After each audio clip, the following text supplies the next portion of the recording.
एक फॅमिली नवरा बायको आणि त्यांची मुलं करून खाणारे कुठले तर बाहेरचे होते. ते अडकले. ते ती असं झाडाला धरून बसली होती. मग मी दादाला फोन करायचो. माझ्या गाडीत योगायोगानं माझ्यावर माझे सहकारी होते. "ए दाजी तुम्ही जरा ते रेकॉर्ड करा" म्हणले. हां. काय मग रेकॉर्ड बिकॉर्ड आमच्या आयुष्यात कधी हे कसं करते सांग बाबा. त्या पोरानेच केलं. दादाने लगेच सांगितलं, सुरेश बिराज पहिलं सांगितलं, पुन्हा फोन करून सांगितलं, "सुरेश बिराजदार मी एन-डी-आर-एफच्या टीमला आदेशित केलेलं आहे आणि एन-डी-आर-एफची टीम निघणार आहे. आपलं सॉरी हेलिकॉप्टर निघणार आहे.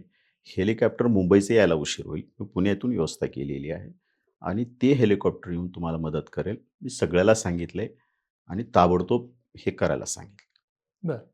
आणि ते हेलिकॉप्टर आलं आणि काढलं. एका आमदाराने मी कुणाची नाही टाकलं होतं. तितक्यात हे व्हायरल झालं. मग ते डिलीट केलं.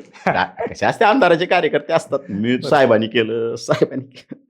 त्यामुळे ते लक्षात आलं की आणि ही वस्तुस्थिती आहे बरं का. म्हणजे लोकांना हा विश्वास नाहीये की आमदार खासदारच काम करते तर सामान्य कार्यकर्ता काहीच करत नाही.